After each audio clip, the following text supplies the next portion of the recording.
This is your American government textbook. Today we will learn how to navigate your textbook and how to use the discovery tools, such as the table of contents. This is a list of the chapters of your textbook in the order in which they are presented. The index. This is a list of all topics covered by your textbook. They are organized in alphabetical order, although no further explanation is provided for them. Bold and highlighted words in your textbook. These are embedded into the paragraphs and chapters that you will read. In this REMI textbook, they are either blue or red. The glossary. This is an alphabetical listing of terms in the textbook, and definitions are provided. However, not every term in the textbook is included in the glossary. Our second step is how to take all of these sources and put the information into a way that makes sense to you, the student.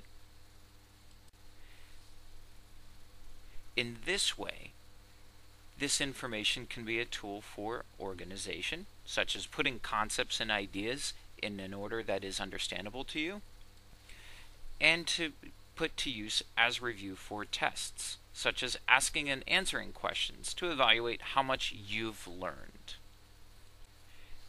This is a Cornell note sheet. It has several components, or parts, that make it useful for both organization and review. We're going to review the different parts of the Cornell note sheet. You should begin by entering your information onto your note sheet. This way you can get credit for your work, or get it back if you lose it. However, we're going to put the Cornell note sheet away for a little bit and focus on using your textbook. So before we start taking notes, let's reflect on our assignment and complete our reading. Our assignment is on the purposes of government. Let's use some of our discovery tools to find where in the textbook this information will be located. This is your glossary. We will check under P for purposes of government. The glossary is typically the easiest place to find information, and it's already defined for us, so why even bother reading? Where is it? There's no purposes of government. This is the table of contents. It supposedly lists everything in the order in which it's in the textbook. If this information is so important, why can't I find it? Where else in the textbook can I go for this information? The index. Earlier we said this lists everything covered in the textbook, right? Let's go to P for purposes. PR, PU, How else can this index be organized? We're supposed to read about government. Let's look for government in the index. There's lots of different aspects of government that are discussed in a government textbook. There it is. There's the page number. At this point, you may want to pause the video. Read your assigned pages before taking any notes. Welcome back. After completing your reading, we will now cover how to use your textbook to take Cornell notes. Here is the topic for our note sheet: the purposes of government. Within the REMI text, overarching topics are bolded in blue to help you locate them. Numbered 1 through 4 in the intro paragraph are our 4 purposes of government. These will be our subheadings for note-taking purposes today. Bolded in red is our first subtopic, maintaining social order. We will zoom in on and highlight important information in your textbook to help you with the note-taking process. But remember, guys, don't actually highlight your textbook. Here's a side-by-side view of your text and note sheet so that you can see how we transition from reading in the textbook to putting information on your notes. Let's begin by taking notes and moving them onto your note sheet. Remember that all of the information that we're putting in is coming directly out of your textbook. The question you need to ask yourself as you're watching this video is, do you think that other info should be added? If so, please feel free to add it onto your notes. So we've already added onto our note sheet, the government has the authority to make decisions and the power to enforce them as our definition for maintaining social order. Under this comes the philosophical underpinnings within the social contract theory written by John Locke in his 2 treatises of government, that the government provides the means to resolve conflict. An example of this is helping to settle disputes over boundary lines between 2 properties. The government also has the power to make and enforce laws. This forces people to do things that they normally wouldn't voluntarily do themselves, such as placing limits on what individuals are permitted to do and having provisions for providing for law and order. One of the ways that the government does this is by maintaining a court system. This provides a place for people to resolve disagreements in an orderly fashion. So at this point, we've completed a section of notes and public services comes next. Let's create a heading and an overarching question to put in the margin. Here we're going to place our heading of maintaining social order. This helps to summarize all of the notes that we've taken up until this point. Here will be our overarching question for this section. Why is it important for the government to have the power to make citizens comply with its decisions? One of the good things about this question is that it's broad enough that all of the information we have written into the right side of our note sheet can help us answer this question. That's what makes a good overarching question.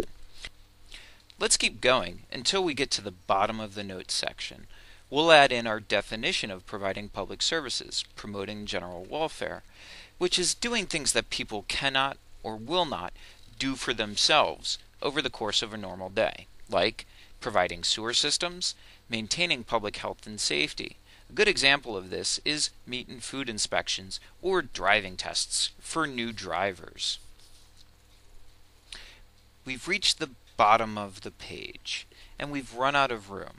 Although we're not necessarily done with our topic yet, we will identify the topic on the left-hand side of our note sheet to help finish out this part of our note-taking activity. At this point, we're going to ask you to stop and pause the video. Down below the note-taking section, you'll notice an area for summary, reflection, and analysis. While you have paused the video, we're going to ask you to complete the reflection on your own. What synthesis can you make out of the information on the entire page? And that's what gets written into your summary, reflection, or analysis sheet. Welcome back. After careful consideration, our government team summarized the information like this. The government has the power to make decisions that are binding on all citizens. One purpose of government is to resolve conflicts, which is the means for citizens to resolve conflicts. Another purpose of government is to provide public services such as sewer systems, clean drinking water, and safe food. Wow, what was that? I don't know. Let's go on to page 2. Alright, it turns out we did finish up providing public services on the front sheet, which is pretty convenient. So now we'll move on to our next purpose of government, which is providing national security.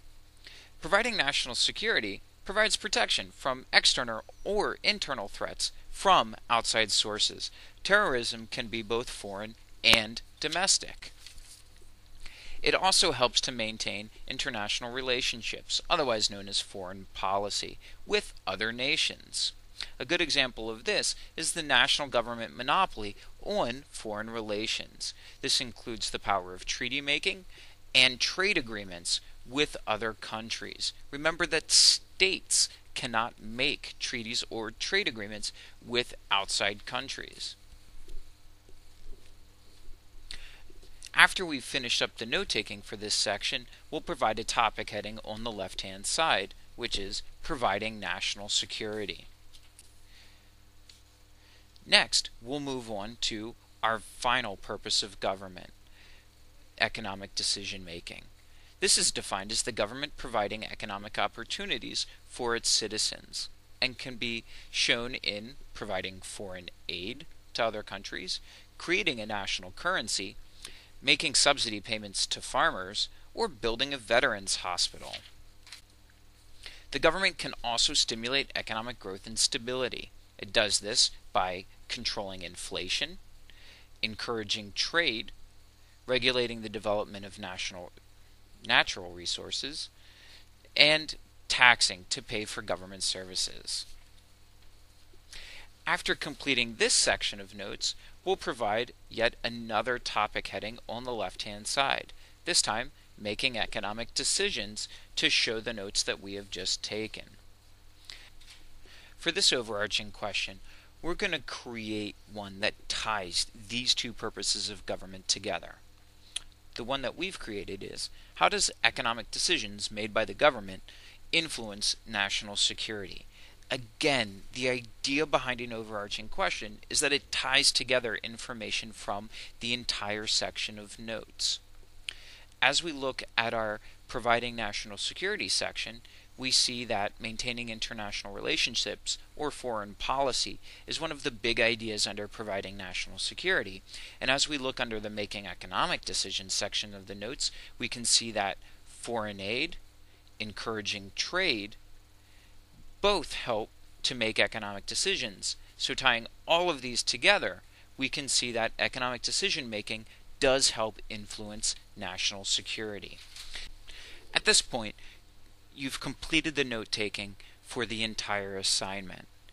What we're going to ask you to do is pause and reflect on just this page of your notes. You don't have to go all the way back to the beginning. And create a summary and reflection piece for providing national security and making economic decisions. Alright, welcome back. After consideration, the government team provided a summary and reflection piece on this side of the notes that goes as follows. The third purpose of government is to provide national security. Without national security, citizens would not be able to go to work or to live their lives because they would be worried about invasion or violence. The fourth purpose of government is economic decision-making. The government works to stabilize the economy by providing opportunities to people and also stimulating economic growth. And now we've reached the end of our note-taking session. In watching this video, we've learned how to navigate the textbook, making use of the discovery tools, the table of contents, the index, bolded and highlighted words, as well as the glossary. We've also been able to take the information from the textbook and learn how to effectively implement the Cornell Note-taking system to help us with our organization and our review processes. The government team thanks you for watching this video and would like to remind you that you can come back and re-watch it as many times as necessary to implement the Cornell Note-taking system in your work at home away from your teacher. So thank you again,